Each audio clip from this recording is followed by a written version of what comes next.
Ciao a tutti amici del laboratorio artistico, oggi disegneremo, anzi coloreremo con le matite acquerellabili.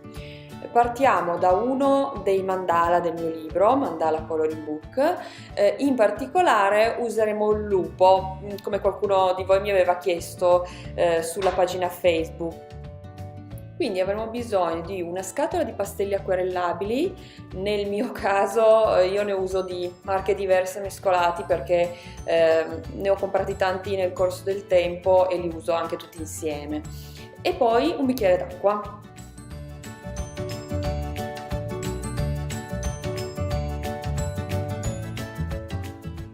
Allora, cominciamo a stendere una campitura come se fossero delle matite normali, poi prendiamo la nostra acqua, un pennellino, lo bagniamo leggermente, non troppo, e poi cominciamo ad acquerellarlo, quindi tiriamo il colore direttamente sulla carta e vedremo che si scioglie.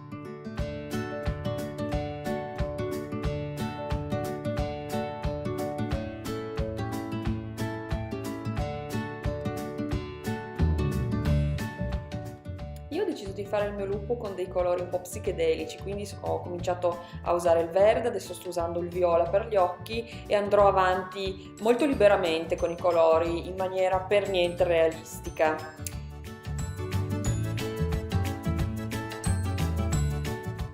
Per quanto riguarda l'uso di base delle matite colorate, come sfumarle, come sovrapporle, ho già fatto 2 video, quindi potete trovarli facilmente sul mio canale YouTube.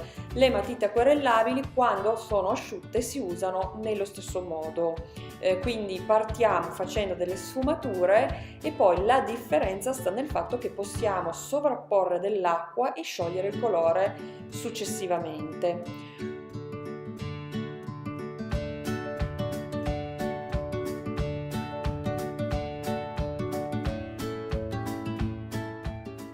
Una cosa che posso fare con le matite acquerellabili è fare una campitura anche un po' più tratteggiata, un po' più carcata, vedete come sto facendo qui io adesso, in modo da riempire per bene tutto lo spazio, in questo caso io lo faccio leggermente sfumato, per poi andare sopra con l'acqua. Io non mi sto preoccupando di quello che c'è sotto, cioè di queste decorazioni, perché le andrò poi a rifinire più avanti con i pastelli ancora, dopo che avrò acquerellato il tutto.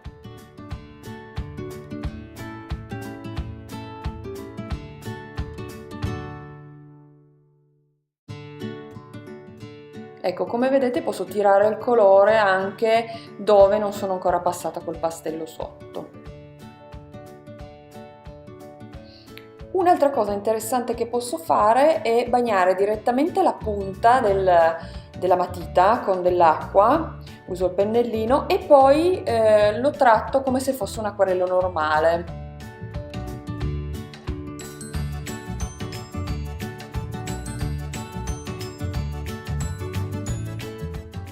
Quindi questa modalità può servirmi anche per fare campiture un pochino più grandi, proprio come se usassi gli acquarelli.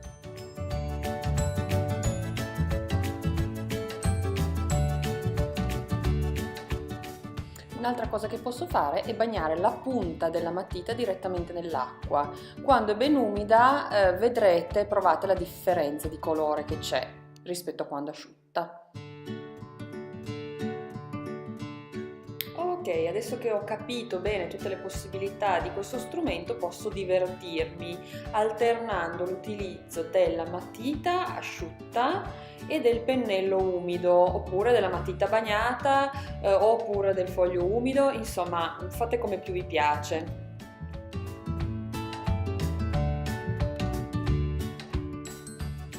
L'ultimo tocco che voglio dare è quello di mettere delle matite chiare, in questo caso gialla, sopra il mio lavoro tra virgolette finito, quasi finito. Prima l'ho lasciato asciugare, oppure volendo si può usare un po' di foam per fare in modo che la carta sia ben asciutta e che quindi la matita lavori in maniera normale, come una matita tradizionale. Io voglio dare questo effetto un po' cangiante, un po' psichedelico, come vi dicevo, e quindi metterò del giallo nelle parti che ho lasciato un pochino più chiare per dare delle sfumature multicolori. Ed eccoci qua, il nostro lupo psichedelico è finito. Io sono andata molto di fantasia perché volevo farvi vedere bene tutte le potenzialità di questa tecnica, in più volevo proprio divertirmi.